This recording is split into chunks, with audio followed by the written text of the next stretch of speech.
Right. Hi, everyone.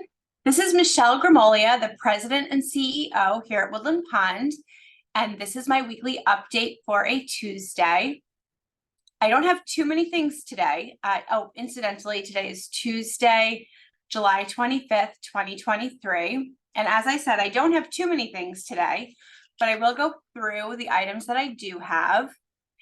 A few calendar type items. This week is Senior Living Week, which is the week that we do appreciate our staff or show them our appreciation. We do appreciate them every day. But we do a week-long series of events where we do a variety of special meals, giveaways, different treats, and a variety of things to show the staff that how much we are thankful for them. And you will see different things happening on campus. We do try to put up signs to make it, clear for the residents that this is for the staff. So it is with gentle politeness that we do ask that we do reserve these things for the staff. So for right now, for example, if you were to go behind the pub out on the patio, you would see that we've got some raffles, we've got lawn games going on, popcorn, snow cones, and cotton candy. Tomorrow we're going to have a food truck out in front of the library. And then we've got different things going on all week. So that is Senior Living Week, and that's to say thank you to the staff for all of the things that they do for you, really, all throughout the year. Tomorrow, we have a fantastic kickoff program with the Alzheimer's Association. Meg Boyce will be coming at 2 p.m. in the PAC to really start to begin to outline not only the things that the Alzheimer's Association does in general, but those services and support things that the Alzheimer's Association has done for Woodland Pond in the past with trainings with staff and things like that, but the opportunities and initial services that we've identified that we hope to bring to you through our partnership with them. So do please try to attend that event. That's going to be great, a great entree into letting you start to hear all of the things that we're so excited about with the Alzheimer's Association. Also tomorrow, there is a Joy of Bach event happening at 7 p.m. in the PAC tomorrow, which is Wednesday. We are going to be making available, and I will send this out in an email link on the listserv, a replaying of the transitions panel discussion that we had last Friday in the PAC. I was unable to attend as I had a scheduled day off, but my understanding from speaking with our colleagues on the Mental Health and Wellness Task Force is that it was really a very well attended event and really well done event, and that folks were very forthcoming with their feedback about the transition into Woodland Pond, which is exactly what the Mental Health and Wellness Task Force was hoping to accomplish. So I have not had a chance to watch the airing of that video yet. I do intend to do so tomorrow in a period of time where I don't have a meeting on my calendar. But I want to thank everyone for participating, not just the folks on the Mental Health and Wellness Task Force, but also those of you in the audience that, were forthcoming with your own experiences of transitioning into the community.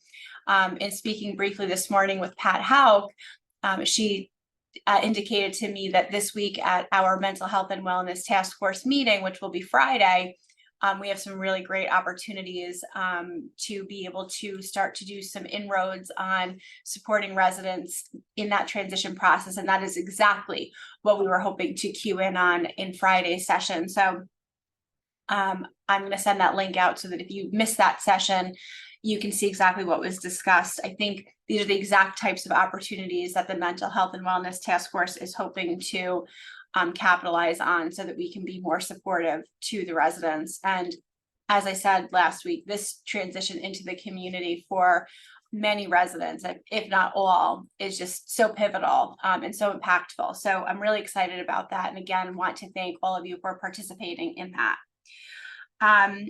The Healthy Connections forms that I talked about last week and put a memo in everyone's independent living mail cubicles. We've gotten, I would say, roughly 40% of those back. It's a great start, but we are going to really need to start seeing more of those come back in. All but one have been an affirmative. So thank you very much for those consents. It really does make a huge difference in terms of being able to care for you and that provision of care being seamless from the hospital into skilled nursing when you need to come in. It's become enormously challenging to do so with the short staffing that the hospitals are seeing. We just cannot get a human being on the phone. So being able to go into the computer system through the secure networks that New York State Department of Health set up with your consent is really critical. So thank you very much for signing those consents. Excuse me. And we will look to get some of those that we haven't gotten in yet from you. Just a couple more things here. And these will also be in the Chanticleer this week. Jason asked me to just share a few things. We are working to try to fix the door next to the art studio and fitness center. It's not always securely latching. It's really important that you pull that door closed securely when you are using that door until we can get that completely fixed. Really important safety issue. It's absolutely critical that when you are in meetings or in the dining room, you cannot keep your walkers and other assistive devices next to you. It is a very significant safety issue. We have had many incidents on this campus in the 14 years that we've been open where residents have not left their walkers or other rolling devices in the appropriate locations away from their table side or chair, and other residents or staff members have tripped on those devices. We really need you to keep them away from your tables, whether you're playing cards or in the dining room, or if you're in the PAC. They have to be stowed in the appropriate locations, and we can help you with that, or you can ask a neighbor, but they need to be away from your table side, or they need to be away from your chair. We just cannot take the risk of residents tripping, and we've had really significant injuries happen. You'd feel terrible if somebody tripped on your walker, so we really do need you to stow those. So if you need help with that, just ask us. And the other tip that we always suggest is if you're nervous about, stowing your walker and then walking into the PAC, for example, you can always bring a cane. There are foldable canes that can give you that little added boost of security or feeling safe when you're walking from your walker to your chair, for example, in the PAC. That's something you could work on with rehab. If you're in outpatient physical therapy, you can ask them to practice with a cane for a short distance. That's something that you can think about doing. The next thing Jason asked me to share with you is that if you do have to bring your car to the repair shop, you can certainly ask us to help you with a ride back. You can just let concierge know that. That's the service that we provide to you. You can just let them know. And then the next thing is our electric vehicle charging station. We are down to one of the two ports, the plugs, working consistently. We have had an order in for 4 new electric vehicle charging stations for about 6 months. And like many of our heating and ventilating components, we are in a long lead time waiting pattern for those parts. It's not a matter of not having ordered them. It's a matter of that they have not come in yet. So we're kind of at the mercy of the supply chain for the electric vehicle charging stations that we're waiting on that are going to be installed in front of the health center.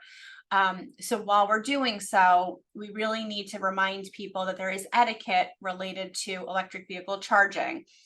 It's very impolite to unplug somebody's car. So if you need the charging station and you see someone else's vehicle plugged in, it's really improper to just unplug someone else's car. And we've been seeing that happening more and more now that we're down to just one plug working consistently.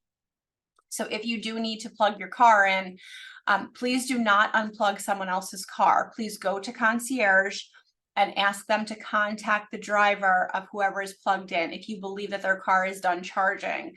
Or if you believe that they've been there for too long and you think that it's your turn. Concierge will make those phone calls for you. Again, this is sort of one of those, we are not expecting residents to enforce policies at Woodland Pond. This is another neighborly thing. We are happy to make those phone calls for you or to try to, enforce good neighborly use of the EV charging stations, but you need to call us and let us do that for you. The last thing that I will mention is we are making good progress on the bulk rate cellular plan. So Cameron had mentioned this in the management Q&A last week. We had a great meeting with Verizon this morning. I think we're down to figuring out it's going to run probably roughly $65 or $70 for an unlimited bulk rate Verizon cellular plan. So this is going to be very similar to what we do with the Spectrum internet and cable. So Woodland Pond would be the biller of the cellular plan, and then we would pay Verizon. So this is very good for somebody that right now is on an individual plan and probably paying upwards of $100. If you are interested in this, again, and you did not already sign up with Concierge, it looks like we're going to actually be probably proceeding with this very, very soon. You are able to do this on an existing Verizon account. You can just switch over, or if you need a new phone or wanted to switch from another carrier and wanted to capitalize on a cheaper cellular plan, you can express your interest at Concierge, and one of us can speak to you about that. So again, if you have a cellular plan right now and you're paying more than $65 or $70 a month on that for unlimited data or significant data plans, this is something that will probably be very appealing to you. So you can let Concierge know if you're interested in that. Again, this would be unlimited cellular data through Verizon, billed by Woodland Pond, for roughly $65 or $70 a month. We will be letting you know the details, and that would be inclusive of taxes, insurance, etc. So you would be billed by Woodland Pond, we would pay Verizon, and then you would get your cellular service through Verizon. So there, that looks like that's going to be moving forward nicely. So I am in the remainder of the week, and if you need me, you know where to find me. Thank you very much. Bye.